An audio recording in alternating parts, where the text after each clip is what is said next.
How we doing, everybody, and welcome back to the Catalyst, where we break down and highlight some bullish trends, sentiment, and technical analysis on the crypto markets. Today we are going to do another deep dive video, kind of asking the question, what happens if I purchased 1,000 of this coin or this token today, and what that could mean for the future.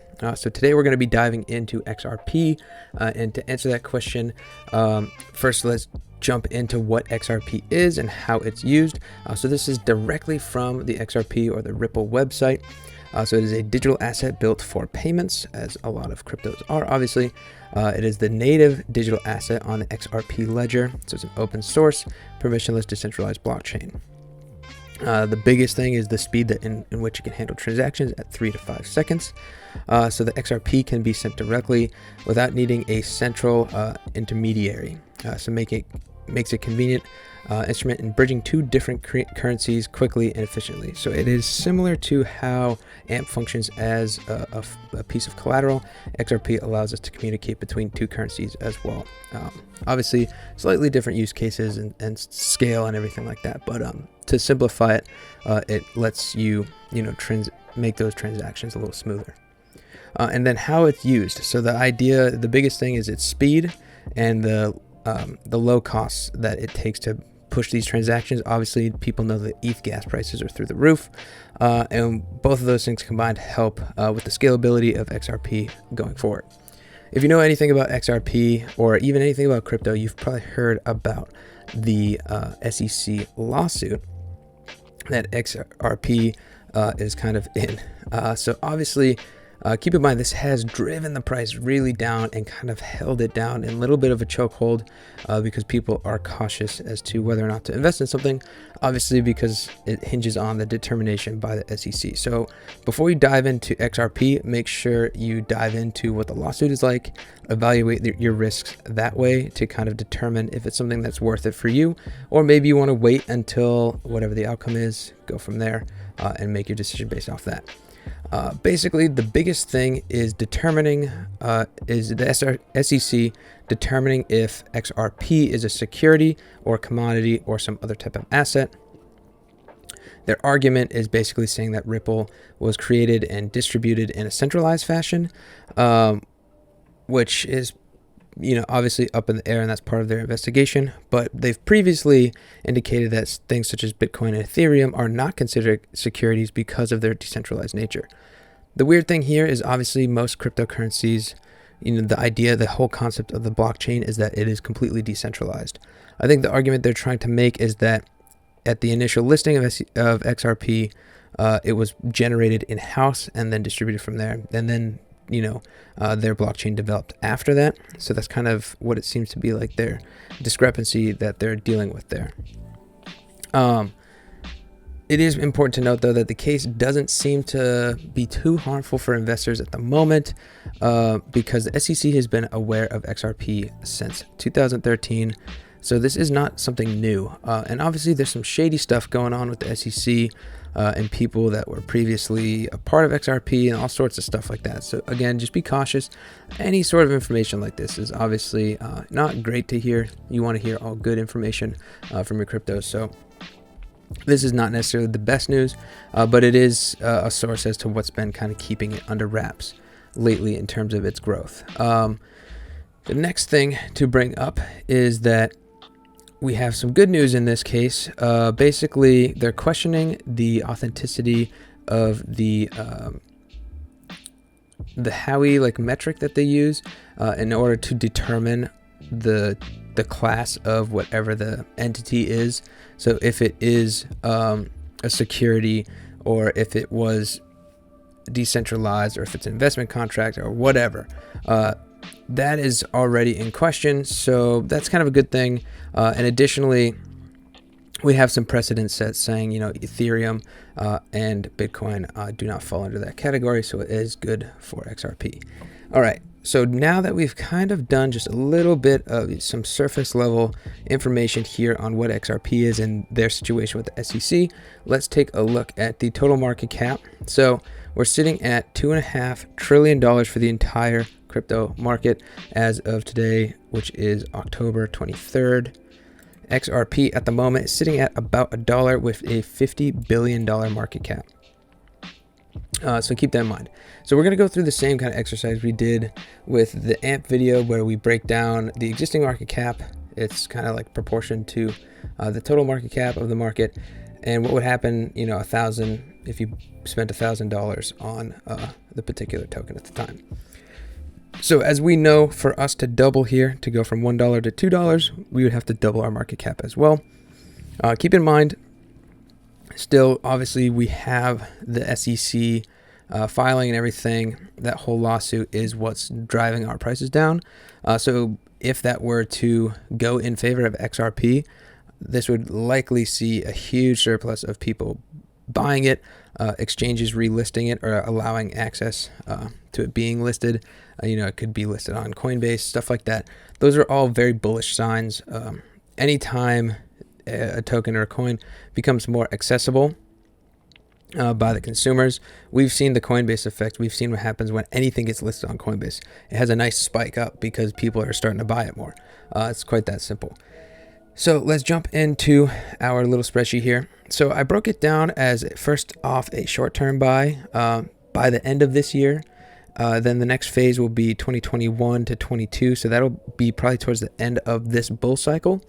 I did, and then another kind of evaluation, what it might look like, you know, 3 or 4 years after that, and then, you know, almost 10 years from now, just to give us an idea of where some of the price points could be heading. So, and I'll jump into the chart after this. So again, I'm assuming we spent $1,000, which I'm rounding down a little bit, or rounding up a little bit rather. So it would really be closer to 900, but I'm just, for the sake of the math and everything, to make it easy, well, let's say, assume we have 1,000 XRP right now. By the end of the year, I think, and like I said, I'll jump into the chart. In short term, I could easily see it hitting $3, assuming the whole market goes up, and assuming the bull run continues and all of this stuff, yada, yada. That is a very conservative price target, in my opinion. Obviously, that could change, and this could all vary based off of the outcome of the SEC and that lawsuit. So keep that in mind if you're watching this at some point in the distant future, that the results of that would greatly impact any predictions that we have here, either, you know, for the benefit of the XRP or you know, to its decline potentially. So we have 1,000 priced at $3. You know, you have your $1,000 initial investment. It would triple. The market cap would have to get to $150 billion.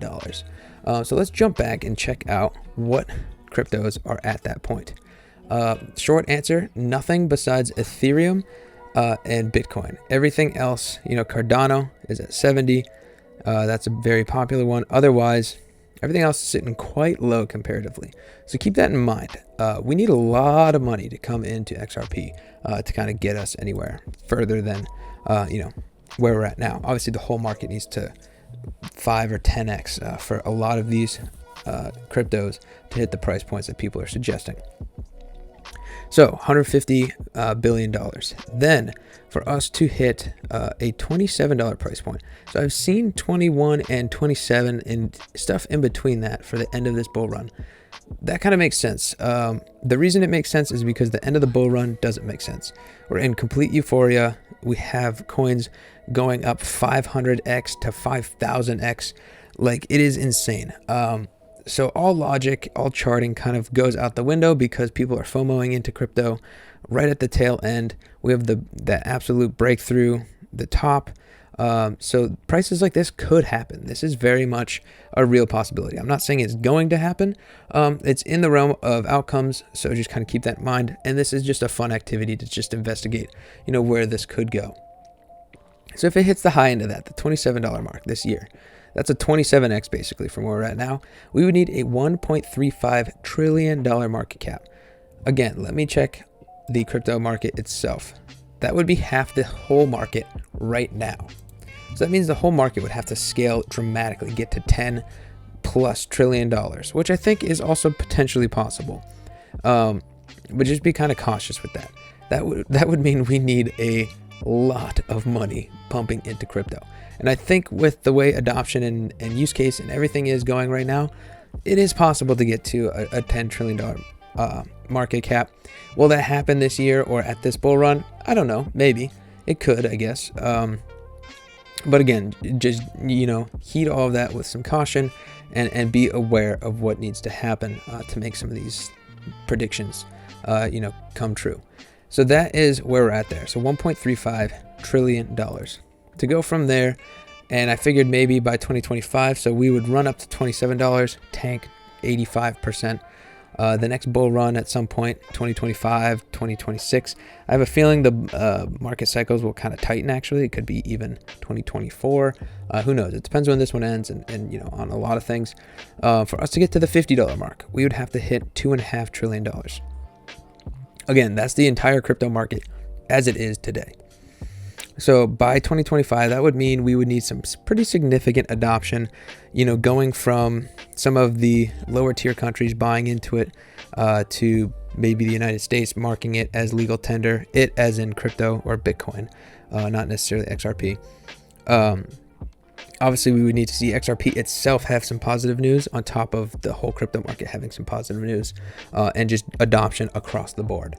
And then 2030 plus puts us at $100,000 off of a $1,000 investment. So if you're in it for the long run, aim for this time frame, 2030 plus. I believe anyone, well, obviously right now, because Bitcoin is at its peak right now, anyone that's ever held Bitcoin for more than 4 years has never lost money. So that's very possible there.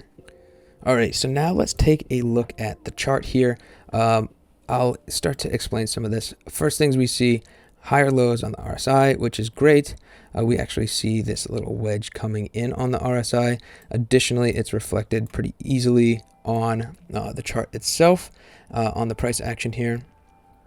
We see this giant wedge where there's actually a couple of them, along with these ascending wedges that we've created, over the course of the last couple months. And then we broke out of this one and then back up into our next channel there. The important thing to note is we are approaching this kind of like apex moment between all of these, resistances and supports and everything like that. We are going to have to make a decision soon as far as if we're going to go up or if we're going to go down. One thing I want to point out, though, is we've had moments like this in the past, quite dramatically, actually. So you can see, obviously, there's a giant wedge here, where as soon as we broke that wedge, we shot up. Again, another giant wedge with a lot of horizontal accumulation, quite similar to what we're seeing here. We made a big move following that. After we broke that resistance, we shot up, quite dramatically. Let's measure this one here. So just kind of vaguely putting in a bar here, 350%. And as another point of reference, I think it's important to note that it's like scaled each time. So this one did 80% and it almost tripled that the next leg up. So if we were to make a similar leg and if we were to match this and use this as a guide, which is, something that's, relatively consistent, it seems, at least in terms of the way the previous ones went, that puts us somewhere in this range. So the $2.80 range, that's kind of why I think it's pretty possible for us to end up somewhere here by the end of the year. So, anywhere above the $2 mark and probably anywhere below the $4 mark. I think that's a pretty safe bet. Again, I don't think it's guaranteed by any means, but just the way that XRP has functioned in the past, creating these giant, triangles here, and then as soon as it breaks that resistance, it spikes up quite dramatically, and I think that is in the realm of possibilities for us as well. So hopefully this was an informative video. Again, it's really cool to just kind of examine and see what you might be able to get from a simple $1,000 investment here to get 1,000 token of XRP, and then see where that might be in a few months, and then even by the end of next year or in a few years even. So really cool here. Obviously hitting $27 would be pretty awesome, getting you a pretty good return on your initial investment there. But again, that is all I got for you guys today. I will continue to do a couple more deep dives on XRP in general, asking some of the similar questions I've done with AMP on the channel. But if you haven't already, feel free to drop a comment and suggest a future coin to dive into. And again, I'll do the same kind of video diving into some of the news as well as the charting and stuff like that. So kind of the whole accumulative deep dive on whatever the currency or the crypto is. So that is all I got for you guys today. Otherwise, we'll catch you next time. Thanks for watching. Peace.